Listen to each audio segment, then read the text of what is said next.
Now that is one scary bitch. Cover, you're calling Raven.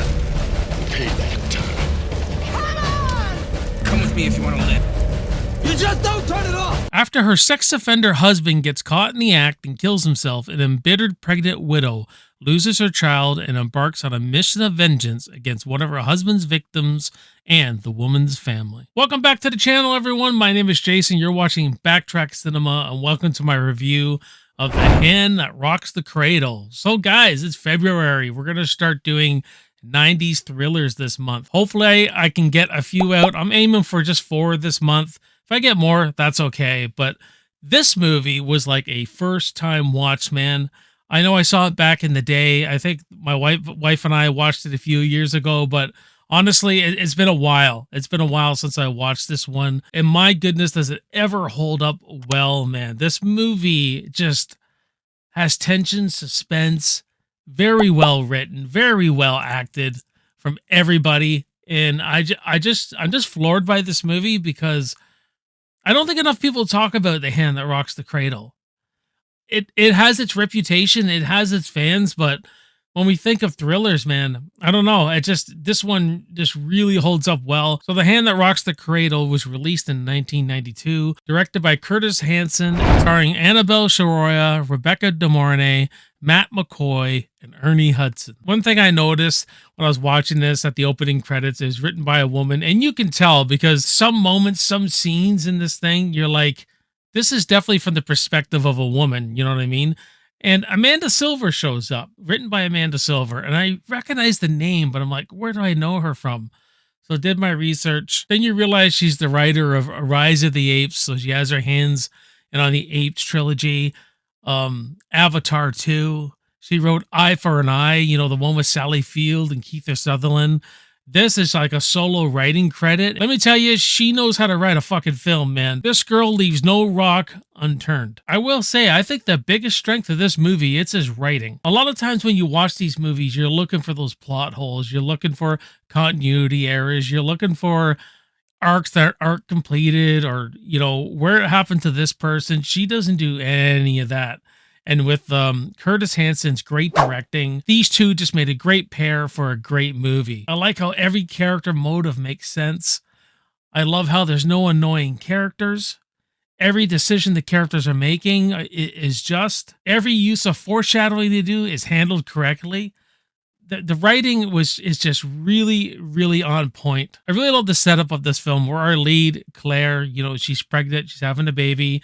She goes in for an exam, and we got freaking this creepy fucking doctor who's Q in Star Trek, The Next Generation of all people, is examining her, and she pretty much is getting molested. So right there, Amanda Silver in her writing is already creeping the women out. I would have, like, watching a woman watching this film, I think it's going to have a longer lasting effect on it, on everything that's in this film. But right away, you're already creeped out. So when she goes back and tells her husband about what this doctor did to her, you know, he forces her to come forward with it and ruins this doctor's life.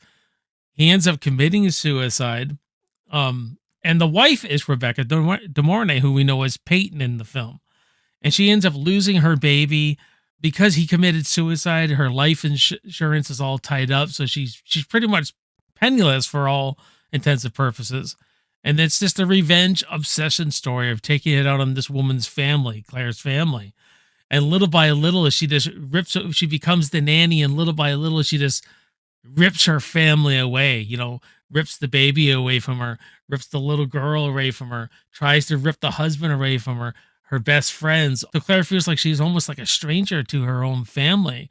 You know what I mean? And it's really good tension with it, and atmosphere, suspense, an absolutely great setup to the film. Rebecca De Mornay's performance is outstanding in this, man. Just the way she just looks at people, like she can go from this really sweetness to this give you a death stare. She does everything in one look. Like she's having tea with Claire and she's smiling, but at the same time she's looking at her with a death stare. Incredible job. Absolutely incredible. We got Ernie Hudson, who plays this simple person who does work around the house for them. And, you know, he gets attached to, he's like a member of the family. he gets attached, and things happen with him where he's kind of set up, and then he gets abandoned. But like a good writing, he comes back, and it's all has an arc to it all. My version of the story will be better than yours. You get a very young Julianne Moore in this, and her character is like this alpha female, and she starts kind of piecing together who Rebecca De Mornay really is and what's really going on and stuff like that. And so she's absolutely fantastic in this. No wonder she's this top tier actress now. She was showing these acting chops way back then. Some of the stuff Rebecca De Mornay does in this, always putting freaking doubt in Claire's head, doubting her husband, doubting the decisions she's making. All this, like, she is a piece of fucking work in this movie, man. And the one scene that I remember the most, and I'm sure all you ladies are gonna, this must make you crawl out of your fucking skin, when she goes into the nursery, picks up the baby, and is actually breastfeeding someone else's baby. I mean, for a woman, I know this, my wife loves this movie, and that scene just makes her crawl, man. For a woman to see that, someone taking your baby and nurturing her. Oh, I mean, great writing. And the way Rebecca De Mornay, throws all these fits, or where she goes to the school to protect, I believe her name's Emma, the daughter, where she threatens this little kid, basically saying, I'm going to fucking kill you. Just incredible performance by Rebecca De Mornay. Okay, hey! If you don't, I'm going to rip your fucking head off. The movie takes its time, and it's a slow burn of slowly of this Peyton character getting just fitting into this family, trying to take over her family. And I just think they do such a good job. And the climax of the film is where I was like, man, they landed the movie so good, because this was like a first time watch, right?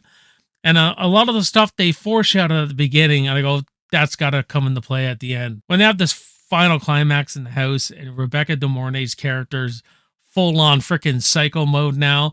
One thing I was saying to myself, okay, you got to take the husband out. You have to take the husband out, because this is the woman's fight. This is Mama Bear's fight. This is Claire's fight. You know what I mean? And then they do that. I'm like, yes, because I was kind of thinking ahead, right? And they take him out. His legs get broken, and then it's this between Claire and Peyton. They're going at it, and then Emma, the little girl's protecting her brother. Ernie Hudson comes back into the thing, and helps the baby, saves the baby. Every character's motive and arc is handled brilliantly. But I just really like that, because if they would have got the husband more involved and he ended up, killing Peyton or something like that, I go, no. It's Claire's fight. Amanda Silver just wrote something really special. So I just really enjoyed the climax, because it's exactly the way I wanted it to turn out. And I like movies that I haven't returned to for a while, because it almost feels like a first-time watch. Hand That Rocks the Cradle was such a good time. And when I was watching this, I didn't see no plot holes.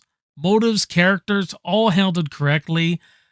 I couldn't find nothing wrong with the movie. So I'm going to give The Hand That Rocks the Cradle an A-.